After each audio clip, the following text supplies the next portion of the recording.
بسم اللہ الرحمن الرحیم۔ السلام علیکم، آپ دیکھ رہے ہیں الف نیوز اور میں ہوں آپ کے ساتھ ماجد علی۔ شامل کرتے ہیں آج کی ون لائن ہیڈ لائنز۔ ملک میں جاری سیاسی گفتگو میں پاک فوج کو دور رکھا جائے، آئی ایس پی آر نے خبردار کر دیا۔ نیوز رپورٹ کے مطابق آئی ایس پی آر کی جانب سے جاری کردہ بیان میں کہا گیا ہے کہ ملک کے بہترین مفاد میں پاک فوج کو سیاسی گفتگو سے دور رکھا جائے۔ آئی ایس پی آر کے مطابق مسلح افواج کو سیاسی گفتگو میں گھسیٹنے کی کوشش کی جا رہی ہے۔ نیوز رپورٹ کے مطابق آئی ایس پی آر نے توقع ظاہر کی ہے کہ سب قانون کی پاسداری کریں گے۔ سندھ میں اگلے ہفتے ہیٹ ویو کا امکان، پشاور میں بھی الرٹ جاری۔ شہر قائد سمیت سندھ کے دیگر شہروں میں 11 مئی سے ہیٹ ویو کا امکان ہے، جبکہ پشاور میں بھی ہیٹ اسٹروک کی پیش گوئی کر دی گئی۔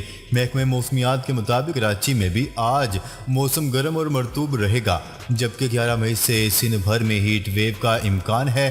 خلیج بنگال میں بننے والے سائیکلون کے باعث موسم گرم رہے گا۔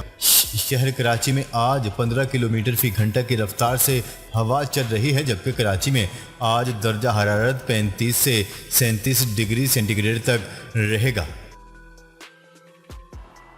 مصر میں دہشت گردوں کے ساتھ جھڑپوں میں 11 فوجی ہلاک۔ مصر کے مغربی شہر سینائی میں دہشت گردوں کے ساتھ جھڑپوں میں 11 فوجی ہلاک اور 5 زخمی ہو گئے۔ مصر کی فوج نے ایک بیان میں کہا ہے کہ جھڑپیں اس وقت شروع ہوئیں جب فوج نے پانی کے ایک پمپنگ اسٹیشن پر دہشت گردوں کے حملے کو ناکام بنانے کے لیے کارروائی کی۔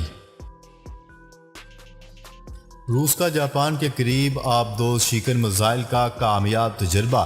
روس نے جاپان کے قریب بحیرہ جاپان میں آبدوز شکن میزائل کا تجربہ کر لیا۔ میڈیا رپورٹس کے مطابق روسی وزارت دفاع نے اعلان کیا ہے کہ آبدوز شکن میزائل سسٹم کے جدید ترین معیارات پر پورا اترا ہے۔ یوکرین پر حملے کے بعد روس اور جاپان کے تعلقات پابندیوں کا شکار ہو گئے تھے۔ ماسکو کی جانب سے جاپان کے قریب یہ میزائل تجربہ خطے میں کشیدگی کو بڑھاوا دے گا۔ ایرانی سپریم لیڈر اور شامی صدر میں ملاقات، دو طرفہ تعلقات مضبوط کرنے پر اتفاق۔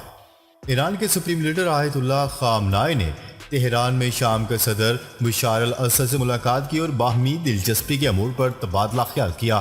ایرانی سرکاری میڈیا کی رپورٹ کے مطابق آیت اللہ خامنائی نے سیاسی اور عسکری میدانوں میں شام کی شاندار کامیابیوں کا ذکر کرتے ہوئے کہا ہے کہ موجودہ شام جنگ سے پہلے کے شام جیسا نہیں رہا۔ اگرچہ اس وقت آج جیسی صورتحال نہیں تھی، لیکن شام کی ساکھ اور وقار ماضی کے مقابلے میں اب بہت بہتر ہے۔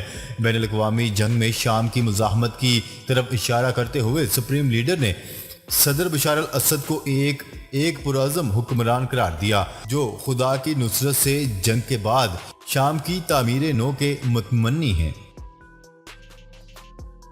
معاشی بحران، سری لنکن وزیر اعظم کو دورے پر مظاہرین کے ہاتھوں ہزیمت کا سامنا۔ سری لنکا کے وزیر اعظم کو اس وقت سخت ہزیمت کا سامنا کرنا پڑا جب بدترین معاشی بدحالی کے خلاف مظاہرین نے ان پر آوازیں کسی اور انہیں غیر معمولی تنقید کا نشانہ بناتے ہوئے حکمران خاندان سے مستعفی ہونے کا مطالبہ کیا۔ الجزیرہ کی رپورٹ کے مطابق سری لنکا میں جاری معاشی بحران شدت اختیار کر گیا اور سری لنکن وزیر اعظم نے پہلی مرتبہ عوامی دورہ کیا جہاں انہیں سخت تضحیک کا سامنا کرنا پڑا۔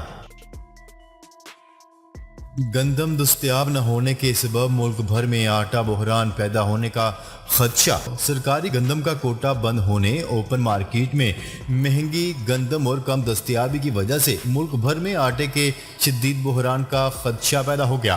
نیوز رپورٹ کے مطابق فلور ملز نے قیمتوں میں ممکنہ کمی کے سبب گندم کی خریداری اور آٹے کی پسائی کم کر دی اور رسد اور طلب میں فرق بڑھنے کی صورت میں آٹا بحران پیدا ہونے کا خدشہ پیدا ہو گیا۔ تاہم حکومتی ذرائع کا دعویٰ ہے کہ گندم کی وافر مقدار موجود ہے۔ بہت جلد نئی پالیسی کا اعلان ہوگا اور آٹا بحران نہیں آئے گا۔ اٹلی میں خالصتان ریفرینڈم کے لیے ووٹنگ، ہزاروں سکھوں کی شرکت۔ بھارت سے خالصتان کی آزادی کی تحریک اٹلی تک پہنچ گئی، جہاں سکھ فار جسٹس کی جانب سے خالصتان ریفرینڈم کا انعقاد کیا گیا۔ اٹلی کے شہر بریشیا میں خالصتان ریفرینڈم کے لیے ووٹنگ کا عمل مکمل ہو گیا۔ خالصتان ریفرینڈم میں تقریباً 40,000 ووٹ کاسٹ کیے گئے۔ خالصتان پر ووٹنگ صبح 9 بجے سے شام 5 بجے تک غیر وقفے کے جاری رہی۔ تقریباً 10,000 لوگ وقت ختم ہونے کے باعث ووٹ نہ ڈال سکے۔ اٹلی کے مختلف شہروں میں تقریباً 2 لاکھ سکھ آباد ہیں۔ مقبوضہ کشمیری بلگام میں بھارتی فوج نے کشمیری نوجوان کو شہید کر دیا۔ مقبوضہ کشمیر میں قابض بھارتی فورسز کی ریاستی دہشت گردی جاری ہے، جس کے دوران قابض بھارتی فورسز نے ضلع کلگام میں ایک کشمیری نوجوان کو شہید کر دیا۔ بتایا جا رہا ہے کہ مذکورہ بالا کشمیری نوجوان کو بھارتی فورسز نے محاصرے اور سرچ آپریشن کی آڑ میں شہید کیا۔ علاقے کے داخلی و خارجی راستے بند کر دیے گئے، جبکہ انٹرنیٹ سروس بھی معطل ہے۔ روس کا یوکرینی شہریوں کو پاسپورٹ جاری کرنے کا فیصلہ۔ روس نے آزاد کروائے گئے یوکرین کے ریجن خیرسون میں مقیم شہریوں کو پاسپورٹ جاری کرنے کا اعلان کر دیا۔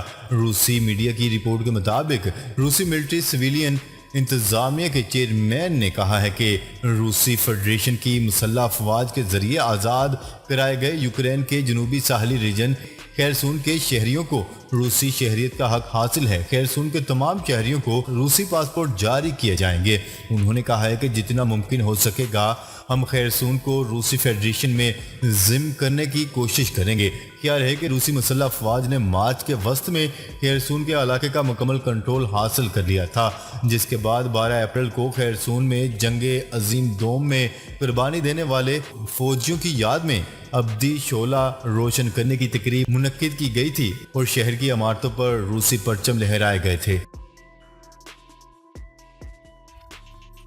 بھارت کی اب بھی دہشت گردی، دریائے چناب پر ہائیڈرو پاور پروجیکٹ کا اعلان۔ پاکستان کو خشک سالی میں دھکیلنے کے لیے بھارت کا ایک اور گھناؤنا منصوبہ سامنے آ گیا۔ بھارت کی جانب سے پاکستان کے خلاف آبی جارحیت جاری ہے۔ اس نے ایک بار پھر سنتاس معاہدے کی خلاف ورزی کرتے ہوئے دریائے چناب پر ایک اور پروجیکٹ کا اعلان کر دیا۔ ذرائع کے مطابق بھارت نے دریائے چناب پر 540 میگا واٹ کے کوار ہائیڈرو پاور پروجیکٹ کا اعلان کر دیا، جس پر پاکستان نے شدید تحفظات کا اظہار کرتے ہوئے انڈس واٹر کمیشن بھارت سے منصوبے کی تمام تفصیلات طلب کرنے کا فیصلہ کیا ہے۔ امریکہ میں ہیپاٹائٹس کے پراسرار پھیلاؤ نے خطرے کی گھنٹی بجا دی۔ امریکہ میں ہیپاٹائٹس کے پراسرار پھیلاؤ نے خطرے کی گھنٹی بجا دی، 5 بچے ہلاک ہو گئے۔ تفصیلات کے مطابق امریکہ میں طبی ماہرین جگر کی پراسرار بیماری کے پھیلاؤ کی تحقیقات کر رہے ہیں، جس کی وجہ سے اب تک 5 بچے ہلاک اور 100 سے زائد جگر کی شدید بیماری میں مبتلا ہو چکے ہیں۔ امریکی صحت کے حکام نے کہا ہے کہ گزشتہ 7 ماہ میں 25 ریاستوں میں ہیپاٹائٹس کے 109 کیسز سامنے آ چکے ہیں، جن میں سے 8 بچوں کی جگر کی پیوندکاری بھی کرنی پڑی۔ روسی گیس کا متبادل یورپ کے پاس نہیں ہو سکتا۔